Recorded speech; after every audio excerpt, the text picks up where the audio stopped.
Olá, sejam todos muito bem-vindos ao novo Papo Claquete. Meu nome é Brisa Santana, eu sou estudante de Cinema e Audiovisual aqui na Unijorge no terceiro semestre. Eu sou Rosana Carneiro, estudante do quarto semestre de jornalismo. Alguma vez você já estava assistindo um filme e pensou, peraí, eu já vi isso antes?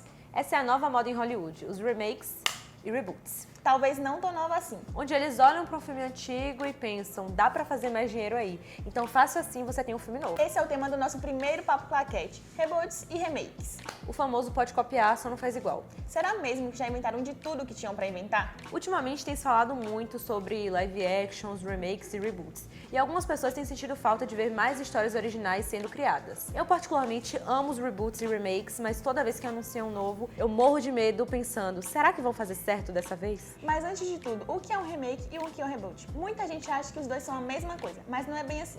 O remake é quando a obra é refeita com nova produção e um novo elenco. Já no reboot, você aperta o botão de reset, ou seja, você apaga e começa tudo do zero. Vale mudar o tom, os personagens e até mesmo o universo. Imagina que o remake é aquela coisa de Ctrl-C, Ctrl-V. Já o reboot é reescrever a mesma história em uma nova página. Gostou? Ficou animado, né? Então puxa sua cadeira e pega a sua pipoca que hoje a gente vai se aventurar entre alguns dos remakes e reboots mais legais já feitos. Vem com a gente! Você sabia que Nasce uma Estrela com a Lady Gaga é, na verdade, a quarta versão dessa história? A primeira veio em 1937 com Jenny Grainer, seguida pela versão de 1954 com Judy Garland e finalmente a versão de Barbra Streisand em 1976. Ela é uma vencedora EGOT, ou seja, ela ganhou um Emmy, um Grammy, um Oscar e um Tony. A versão de 2018 foi um sucesso absoluto com Juntos e Shallow Now, que ganhou até o Oscar de melhor música original. O filme conta a história de Ali, personagem de Lady Gaga, que sonha em ser cantora. E quando ela conhece o personagem de Bradley Cooper, que é um cantor famoso, eles se apaixonam e esse sonho dela se torna cada vez mais possível. É uma história linda, totalmente emocionante e, principalmente, as músicas são absolutamente incríveis. West Side Story, ou Amor Sublime Amor. O que até 1957 era uma peça da Broadway, em 1961 se tornou filme, foi adaptado para o cinema. E essa adaptação é baseada na peça de William Shakespeare, Romeu e Julieta, que todo mundo conhece, mas essa versão é o casal quer ficar juntos, eles são impedidos, teoricamente, por um contexto de gangue. Um contexto que uma das pessoas pertence a uma gangue latina e a outra tá na gangue dos estadunidenses, que seriam os brancos. Então, esse amor é proibido, é impedido por esses fatores externos. Em 2021, o famoso cineasta Spielberg resolveu homenagear esse grande clássico musical, o que acarretou grandes elogios para a obra, pois o elenco estava extremamente preparado, a coreografia, as canções foram lindas.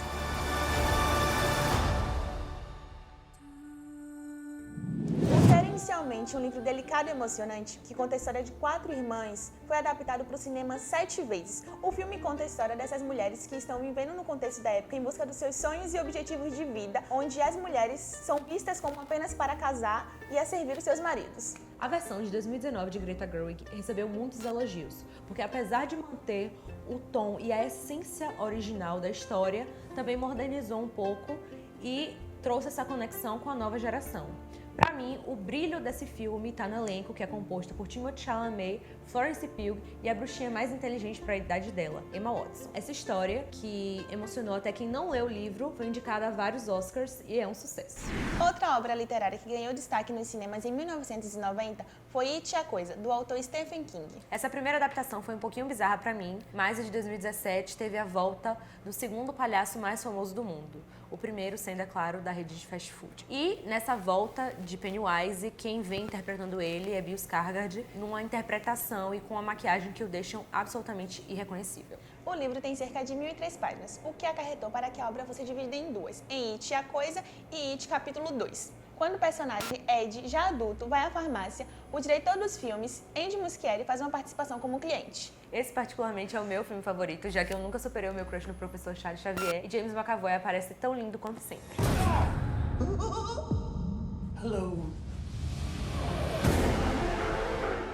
O filme original é de 1960, estrelado pelo Red Peck, Frank Sinatra, Dean Martin e companhia. A nova versão foi estreada por Brad Pitt, Matt Damon e George Clooney. Ela fez tanto sucesso que virou uma trilogia e teve até um spin-off, intitulado 8 Mulheres e um Segredo. Pra mim, esse filme também é um marco por conta do seu elenco, com nomes de peso de grandes atrizes, como Anne Hathaway, Cate Blanchett, Sandra Bullock e, é claro, até Rihanna icônica.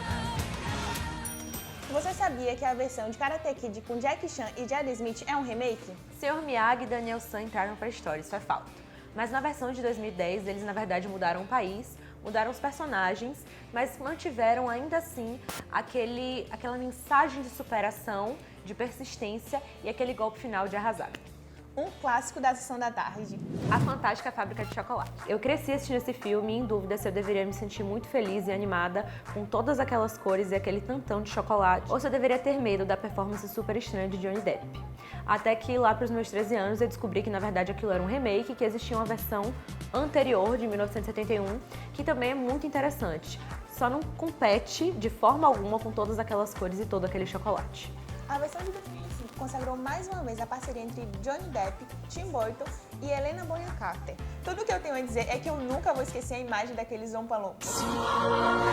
I do say that all seemed rather rehearsed. A maioria de vocês já deve saber, uma das sitcoms de maior sucesso dos Estados Unidos é na verdade um remake de uma série britânica. The Office UK conta com Ricky Gervais no papel de Michael Scott. E embora ele seja considerado por muitos um bom comediante muito engraçado, ele foi superado em audiência e em aceitação por Steve Carell. A performance do ator na versão estadunidense deu um tom à série que tirou boas gargalhadas do público, além, é claro, de fazer as pessoas sentirem níveis absurdos de vergonha alheia. Tá, que tipo de máquina é essa? A pele ficou vermelha ou inchada? Foi o que ela disse. Essa piada é minha! Droga, Dwight! Eu acho que a diferença entre as duas está principalmente no tipo de humor que é feito, como esse humor é construído, porque a versão de humor dos britânicos é muito diferente da versão de humor dos estadunidenses, que é um humor com o qual a gente está muito mais acostumado por consumir mais, por ter essa distribuição mais ampla e esse domínio maior no mercado. Então, essa versão do UK, na verdade, foi basicamente descartada e as pessoas não consomem ela, né? Acabam não tendo se agradado com isso, mesmo sendo a original. Recentemente saiu na Amazon Prime a versão australiana da série. Nessa versão, tanto o Michael quanto o Dwight são mulheres. Eu até tentei assistir a série, mas eu considerei esse humor um tanto quanto apelativo ou forçado, e isso também tem a ver com o tipo de humor australiano. Então, acho que a série não foi tão bem aceita quanto a dos Estados Unidos e ficou mais ou menos ali naquela média do UK e não foi bem aceita aqui no Brasil. Quem matou Odette Roitman? Bom, a novela Vale Tudo, de 1988, voltou com tudo agora em 2025. Odette Roitman chegou.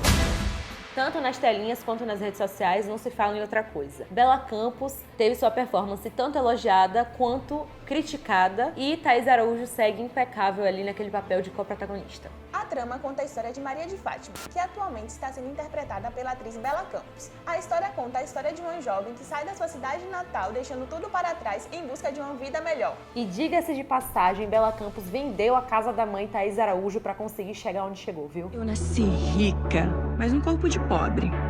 Então, essa história é bem sofrida e foi uma das únicas histórias de remakes que a gente conseguiu encontrar aqui no Brasil, porque infelizmente não é comum recriar as histórias que já foram contadas, já que infelizmente a gente não consegue financiamento bastante nem para as histórias que a gente quer contar. Quem dirá para refilmá-las? Mas isso ainda é comum nas telenovelas. A gente viu isso com os Chiquititas, com as novelas da Globo, o SBT também fez bastante isso, e é mais comum na teledramaturgia do que no cinema em si. Bom, chegamos ao fim da nossa lista. E você, o que você pensa disso? Você ainda curte os remakes ou acha que deveriam ser deixados em paz? Quais são os seus favoritos? Quais vocês gostariam de ver aqui que esquecemos de mencionar? E quais obras vocês gostariam de que tivessem um remake também? Comenta aqui embaixo. Se você gostou, você já sabe o que você tem que fazer.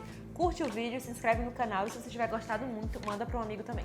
Se não tiver gostado, compartilha do mesmo jeito, nem que seja para falar mal da gente. E claro, não esqueçam de nos seguir nas redes sociais, Núcleo J e Rádio.já. Gostou do Papo Claquete? Bom, aqui na Rádio e no Núcleo nós também temos diversos outros programas, como é o caso do Estação 74, um podcast super atual com temas super interessantes e duas hosts tão interessantes quanto eu e Rosana.